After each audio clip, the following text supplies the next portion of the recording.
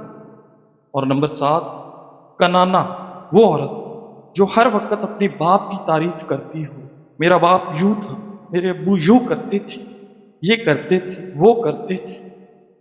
بہترین عورت وہ ہے جو اپنی عادات و اطوار، خاص طور پہ اپنے ماں باپ کے خاندان کے طور طریقے بھلا کر آئے۔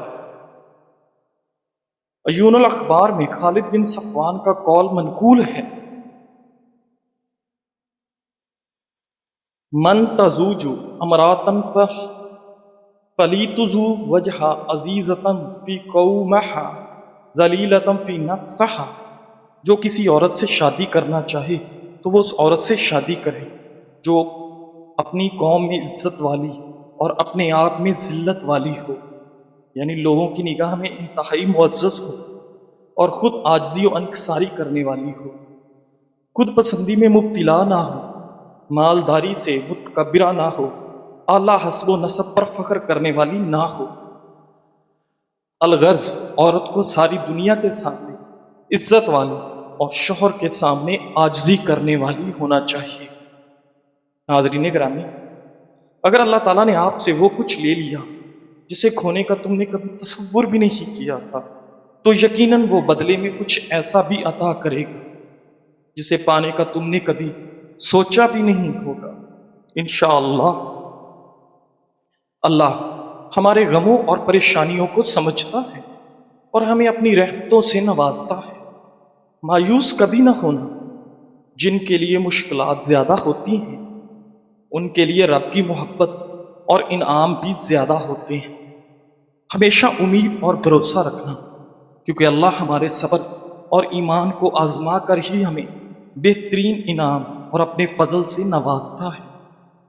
ناظرین، ایک استاد نے ہر طالب علم کو ایک غبارہ دیا جسے اسے پھلانا تھا، اس پر اپنا نام لکھنا تھا اور اسے صحن میں پھینکنا تھا۔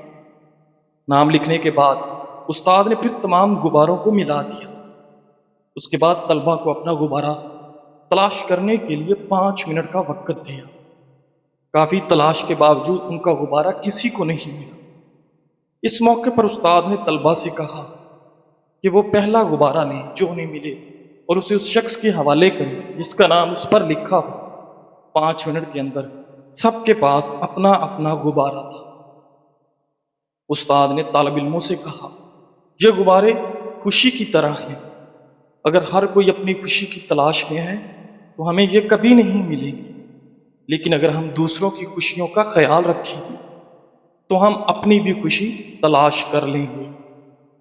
ناظرین گرامی، بعض اوقات اتنی شدت سے نزلہ ہوتا ہے کہ ناک اور آنکھوں سے پانی بہنے لگتا ہے، اس کے ساتھ ساتھ چھینکیں بھی بہت زیادہ آتی ہیں اور مریض کوئی کام بھی نہیں کر پاتا، اتنی زیادہ تکلیف ہوتی ہے۔ ایسی صورتحال میں 5 عدد لونگ اور 1/4 چمچ خشخاش کو پانی میں اچھی طرح جوش دیں اور پھر اسے نیم گرم حالت پر آنے دیں۔ اب اس میں شہد ملا کر اس پانی کو نوش فرما لیں۔ اس قہوے کے 2 کپ پینے سے ہی بہتا ہوا ریشہ اور چھینکوں کی کثرت دور ہو جائے گی اور آپ خود کو تندرست اور توانا محسوس کریں گے۔ ناظرین گرامی، کسی کو کچھ دینے میں حد سے نہ بڑھو ورنہ یہ حق بن جاتا ہے۔ اگر آپ اپنی وسعت سے بڑھ کر دیتے رہیں اور سخاوت کو دوسروں کے لیے معمول بنا دیں تو وہ اسے احسان نہیں بلکہ اپنا حق سمجھنے لگیں گے۔ اصل سخاوت وہ ہے جو اعتدال میں ہو، جس سے آپ کا دل بھی ہلکا رہے اور دوسرا شخص بھی خوددار بنے۔ زندگی کے راستے ہمیشہ ہموار نہیں، کہیں کانٹے ہوتے ہیں، کہیں اندھیرے اور کہیں تھکن کا احساس، لیکن اگر دل میں رب پر یقین ہو تو ہر رکاوٹ ایک سبق بن جاتی ہے اور ہر اندھیرا روشنی کی طرف لے جانے والا راستہ۔ ناظرین، کبھی کبھی بس اتنا کافی ہوتا ہے کہ آپ ایک لمحے کے لیے رک کر مسکرا دیں اور رب تعالیٰ کا شکر ادا کریں کہ وہ آج بھی ہمیں توفیق دے رہا کہ ہم آگے بڑھ سکیں۔ جزاک اللہ۔